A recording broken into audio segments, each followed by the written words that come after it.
அன்பார்ந்தவர்களே, இன்று நாம் திருக்காட்சி பெருவிழாவை கொண்டாடுகின்றோம். 3 ஞானியர்கள் விழா என்று இந்த விழா அழைக்கப்படுகின்றது. கிராமப்புறங்களில் இந்த விழாவை 3 ராஜாக்கள் விழா, 3 அரசர்கள் விழா என்று அழைக்கின்றார்கள். இந்த 3 ஞானிகளும் விண்மீனால் வழிகாட்டப்பட்டு அவர்கள் எருசலேமுக்கு செல்கின்றார்கள்.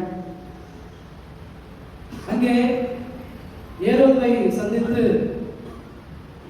மீட்பராக, யூதர்களின் மீட்பராக பிறந்திருக்கிறவர் எங்கே என்று கேட்டபோது அந்த ஏரோது அரசன் மூப்பர்களையும் குருக்களையும் அழைத்து மீட்பர் எங்கே பிறப்பார் என்று கேட்டபோது அந்த மூப்பர்களும் குருக்களும் சேர்ந்து மீட்பர் பெத்லகேமில் பிறப்பார் என்று கூறுகின்றார்கள்.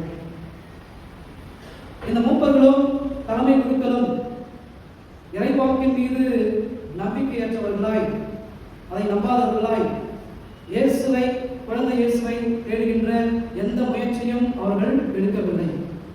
ஆனால் இந்த 3 ஞானியர்கள் இறைவாக்கை முழுமையாக நம்பி இயேசுவை நோக்கி அவர்கள் பயணம் செய்கின்றார்கள். 3 ஞானியர்கள் யூதரல்லாத இறையினத்தவர்களாக இருக்கின்றார்கள். இதன் மூலம் நமக்கு கொடுக்கப்படுகின்ற ஒரு உண்மை செய்தி என்னவென்றால், கடவுள் என்பவர் நம் அனைவருக்கும் பொதுவானவர். ஏதோ ஒரு இனத்திற்கோ அல்லது ஒரு குலத்திற்கோ சொந்தமானவர் அல்ல. அவர் அனைவருக்கும் பொதுவானவர், அனைவருக்கும் சொந்தமானவர் என்கின்ற ஒரு உண்மை நமக்கு கொடுக்கப்படுகின்றது. டோனி டிமெல்லோ என்பவர் சொன்ன கதை இது. ஒருமுறை ஒரு இறையடியார் இறைவனிடம் தொடர்ந்து ஜெபித்துக் கொண்டிருக்கின்றார். அவ்வாறு ஜெபித்த போது இறைவன் அந்த இறையடியாருக்கு காட்சி அளிக்கின்றார். இந்த இறையடியார் மிகுந்த பரவசத்தோடு, இந்த அடியனுக்கு நீங்கள் காட்சி தந்திருக்கின்றீரே என்கின்ற மகிழ்ச்சியோடு, நீங்கள் என்ன கேட்டாலும் நான் அதை செய்வேன் என்று சொல்கின்றார்.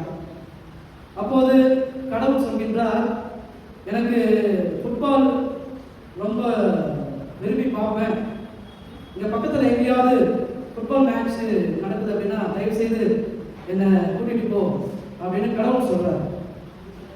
அப்போ இந்த இறையடியார் ஒரு ஸ்டேடியத்துக்கு கடவுளை அழைத்து செல்கின்றார். அங்கே ஃபுட்பால் மேட்ச் நடக்குது. சீக்கியர்களுக்கும் கிறிஸ்தவர்களுக்குமான ஒரு மேட்ச். அதை ரசித்து கடவுள் பார்த்து கொண்டிருக்கின்றார். முதல் கோல் யார் போடுறாங்க அப்படின்னா கிறிஸ்தவர்கள் முதல் கோலை போடுறாங்க. உடனே கடவுள் எழுந்து நின்று விசில் அடித்து தன்னுடைய தொப்பியை மேலும் கீழுமாக அசைத்து உற்சாகத்தை வெளிப்படுத்துகின்றார். மகிழ்ச்சி பரவசத்தோடு உறக்க கத்துகின்றார். பின்பு சிறிது நேரம் கழித்து சீக்கியர்கள் கோலை போடுகின்றார்கள். அதே கடவுள் மீண்டுமாக எழுந்து விசில் அடிக்கின்றார். தன்னுடைய தொப்பியை இங்கும் அங்குமாக அசைத்து காண்பிக்கின்றார். இந்த இறையடியாருக்கு ஒன்றும் புரியவில்லை. உடனே இறைவனை பார்த்து கேட்டாராம், நீர் கிறிஸ்தவ கடவுளா அல்லது சீக்கிய கடவுளா என்று கேட்டபோது கடவுள் சொன்னாராம், நான் கிறிஸ்தவ கடவுளும் அல்ல, சீக்கிய கடவுளும் அல்ல, நான் எல்லோருக்கும் கடவுள், அனைவருக்கும் பொதுவானவன் நான் என்று அந்த கடவுள் சொன்னாராம். அன்பானவர்களே, யூதர்கள் எப்படித்தான் நினைத்தார்கள், கடவுள் எங்களுக்கு மட்டும்தான் சொந்தம், மற்ற பிற இனத்தவர்களுக்கு கடவுள் அவர்களுக்கு சொந்தமில்லை என்று நினைத்தார்கள். இதைத்தான் சில ஆண்டுகளுக்கு முன்பு கத்தோலிக்க கிறிஸ்தவத்திலும் இந்த நம்பிக்கை இருந்தது. யாரெல்லாம் கத்தோலிக்க கிறிஸ்தவர்களாக இருக்கின்றார்களோ அவர்களுக்கு மட்டுமே மீட்பு உண்டு, மற்றவர்களுக்கு மீட்பு இல்லை, கத்தோலிக்க அல்லாதவர்களுக்கு மீட்பு இல்லை என்கின்ற ஒரு நம்பிக்கை இருந்தது. ஆனால் இன்றைய விழா நமக்கு உணர்த்தும் உண்மை என்னவென்றால், கடவுள் என்பவர் அனைவருக்கும் பொதுவானவர், அனைவருக்கும் சொந்தமானவர். ஒரு இனமோ ஒரு குலமோ கடவுளை தம்முடைய வட்டத்திற்குள் அடைத்து வைக்க முடியாது. அனைவருக்கும் பொதுவானவர் நம் கடவுள். அன்பானவர்களே, இன்றைய இந்த விழா நமக்கு 3 செய்திகளை தருகின்றது. முதலாவதாக நமக்கு கொடுக்கப்படுகின்ற செய்தி என்னவென்றால், கிறிஸ்துவை நோக்கிய பயணம். கிறிஸ்துவை நோக்கிய பயணம். இந்த 3 ஞானியர்களின் பயணம் எங்கிருந்து ஆரம்பித்தது என்றால், அதற்கான எந்த ஒரு ஆதாரமும் இல்லை. ஆனால் இந்த மூவரும் யாரை நோக்கி பயணித்தார்கள் என்றால், கிறிஸ்துவை நோக்கிதான் பயணித்தார்கள் என்பதை நாம் நிச்சயமாக சொல்ல முடியும். அவருடைய பயணம் எப்படிப்பட்ட ஒரு பயணம்? கிறிஸ்துவை அறியாத நிலையிலிருந்து கிறிஸ்துவை அறிந்து கொள்கின்ற நிலைக்கான ஒரு பயணம். இருளிலிருந்து ஒளிக்கான ஒரு பயணம். புறத்திலிருந்து அகத்திற்கான ஒரு பயணம். அறியாமையிலிருந்து ஞானத்திற்கான ஒரு பயணம். திரையிடத்து நாடுகளிலிருந்து பெத்லகேமை நோக்கிய ஒரு பயணம். அவருடைய பயணத்தில் அவர்களை வழிநடத்தியது அந்த விண்மீன் தான். அன்பானவர்களே, நம்முடைய கிறிஸ்துவ வாழ்வும் ஒரு பயணமாக இருக்கின்றது. நாம் அனைவரும் கிறிஸ்துவை நோக்கி பயணம் செய்து கொண்டிருக்கின்றோம். நம்மை வழிகாட்டுவது நம்பிக்கை என்கின்ற அந்த விண்மீன் நம் ஒவ்வொருவரையும் வழிகாட்டுகின்றது. நம்முடைய வாழ்க்கையில பல துன்பங்கள், துயரங்கள், இடர்பாடுகள், இக்கட்டான சூழ்நிலைகள் வருகின்ற போது நம்முடைய நம்பிக்கையில நமக்கு தொய்வு ஏற்படுகின்றது. சில வேளைகளில் நாம் நம்பிக்கை இழக்க வேண்டிய ஒரு நிலையும் இருக்கின்றது. இது எப்படி என்றால், அதுவரை 3 ஞானியர்களை வழிநடத்திய அந்த விண்மீன் மறைந்து போனதை போல நம்முடைய நம்பிக்கையிலும் சில நேரங்களில் தொய்வு ஏற்படலாம். ஆனால் மன உறுதியோடு நாம் பயணிக்க வேண்டும். மறைந்து போன அந்த விண்மீன் மீண்டுமாக அவர்களுக்கு தோன்றியது போல நம்முடைய நம்பிக்கையும் பலப்படும். நாம் மன உறுதியோடு பயணிக்கின்ற போது நம்முடைய நம்பிக்கை நிச்சயம் பலப்படும். நாம் தொடர்ந்து கிறிஸ்துவை நோக்கிய அந்த பயணத்தில் ஈடுபட வேண்டும். நம்முடைய பயணம் கிறிஸ்துவை நோக்கிய ஒரு பயணம். இரண்டாவது செய்தி, இணைந்த பயணம், இனிய பயணம். இணைந்து யாரெல்லாம் பயணிக்கின்றார்களோ அவருடைய பயணம் இனிதே அமையும். இந்த 3 ஞானியர்களும் அவர்கள் எங்கிருந்து தங்களுடைய பயணத்தை ஆரம்பித்தார்கள் என்பது நமக்கு தெரியாது. ஆனால் விண்மீன் மட்டுமே வெவ்வேறு இடங்களிலிருந்து அவர்கள் தொடங்கிய அந்த பயணத்தை அந்த விண்மீனே மூவரையும் ஒன்று சேர்த்தது. மூவரும் இணைந்து இயேசுவை நோக்கி பயணம் செய்கின்றார்கள். தனியாக பயணம் செய்வதை விட குழுவாக பயணம் செய்வதே சிறந்தது. உதாரணத்திற்கு சொல்ல வேண்டும் என்றால், இங்கிருந்து ஒரு 10 கிலோமீட்டருக்கு நடக்கணும். நீங்க தனியா நடந்தீங்க அப்படின்னா சோர்வடைந்து விடுவீர்கள். தூரம் அதிகமாக இருக்கும். ரொம்ப நேரம் நடந்த மாதிரி உங்களுக்கு தோணும். அதுவே நீங்கள் 3-4 பேரோடு நடந்தீர்கள் என்று சொன்னால், மற்றவர்களோடு பேசிக்கொண்டு சிரித்துக்கொண்டு மகிழ்ச்சியாக நடக்கின்ற வேலையில அந்த தூரம் உங்களுக்கு தெரியாது. சீக்கிரமா போய் சேர்ந்துட்ட மாதிரி நீங்க ஃபீல் பண்ணுவீங்க. அதுதான் பிறரோடு சேர்ந்து பயணிக்கின்ற ஒரு பயணம். நம்முடைய கிறிஸ்துவ வாழ்விற்கு வருகின்ற போது சில பேர், நான் ஏன் கோயிலுக்கு போய் மற்றவங்களோட ஜபிக்கணும், வீட்டிலிருந்து தனியா ஜபிக்கலாமே என்று சில பேர் நினைக்கின்றார்கள். இப்படித்தான் ஒரு பங்குல ஒரு கத்தோலிக்க கிறிஸ்தவர் தொடர்ந்து ஆலயத்திற்கு வந்து திருப்பலிகளை பங்கெடுத்துக் கொண்டிருந்தார். திடீரென்று அவர் வருவதை நிறுத்திவிடுகின்றார்.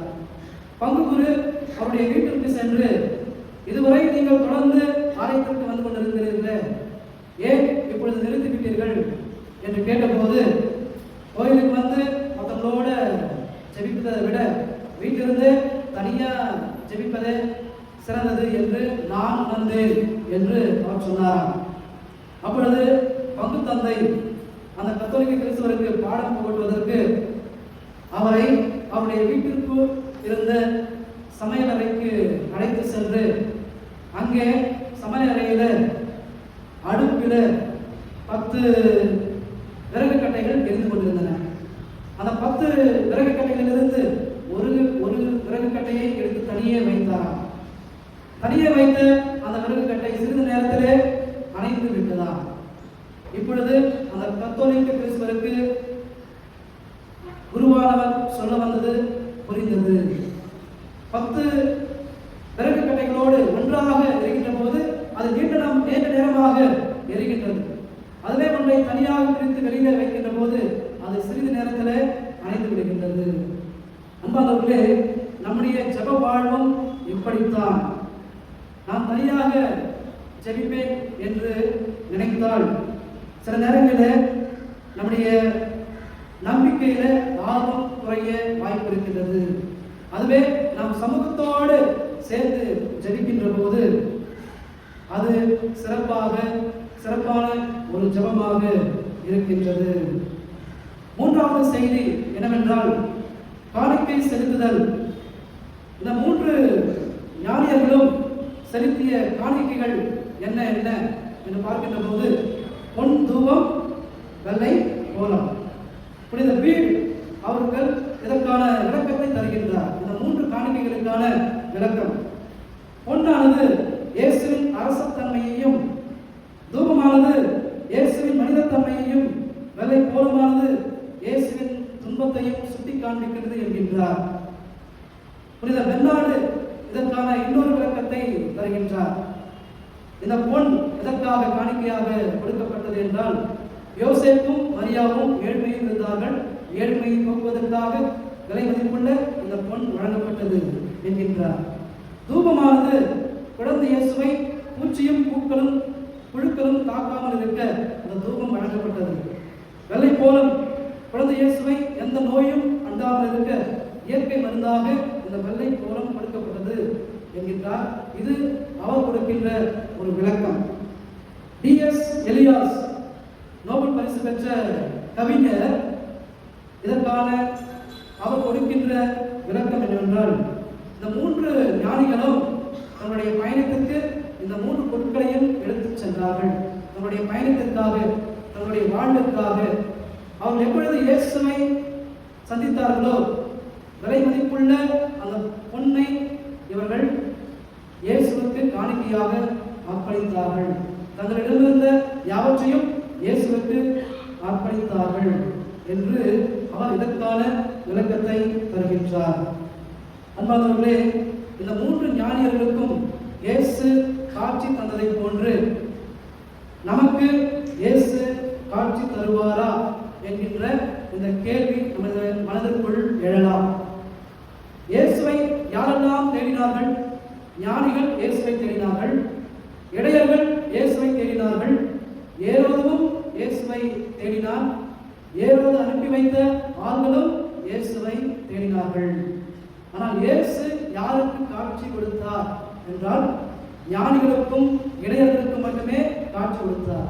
ஏரோதுக்கோ ஏரோது அனுப்பி வைத்த மக்களுக்கோ அல்ல. இதற்கு என்ன காரணம் என்றால், இந்த ஞானிகளும் இடையர்களும் தங்களிடம் இருந்ததை இயேசுவுக்கு கொடுத்தார்கள். தங்களிடம் வைத்திருந்த யாவற்றையும் இயேசுவுக்கு காணிக்கையாக அர்ப்பணித்தார்கள். ஆனால் ஏரோது அவன் அனுப்பி வைத்த ஆள்கள் இயேசுவை கொல்ல நினைத்தார்கள், இயேசுவின் உயிரை எடுக்க நினைத்தார்கள். யாரெல்லாம் கொடுக்க நினைத்தார்களோ அவர்களுக்கு இயேசு காட்சி தந்தார். யாரெல்லாம் எடுக்க நினைத்தார்களோ அவர்களுக்கு இயேசு காட்சி தரவில்லை. ஆகவே நம்முடைய வாழ்வில் எது முக்கியமோ அதை நாம் இயேசுவுக்கு அர்ப்பணிக்கின்ற போது இயேசு நமக்கு காட்சி கொடுப்பார். இயேசுவின் அருளும் ஆசீரும் நமக்கு கிடைக்கும். இதற்கு 2 உதாரணங்களை விவிலியத்திலிருந்து நாம் எடுத்துக்கொள்ளலாம். பழைய ஏற்பாட்டிலிருந்து பார்க்கின்ற போது ஆபிரகாமுக்கு 99 வயது, அவருடைய மனைவிக்கும் வயதாகிவிட்டது. இந்த இருவருக்கும் பிள்ளை பேர் நம்பிக்கையோடு பல ஆண்டுகளாக ஜெபித்திருந்தும் அவர்களுக்கு பிள்ளை பேரு கிடைக்கிறது. ஆனால் ஆபிரகாம் எப்பொழுது தெரியாத 3 மனிதர்களுக்கு விருந்தளித்து உபசரித்தாரோ அப்பொழுது அவருக்கு இறைவனுடைய ஆசீர் கிடைத்தது. புதிய ஏற்பாட்டிலே சக்கேயுவை பார்க்கின்றோம்.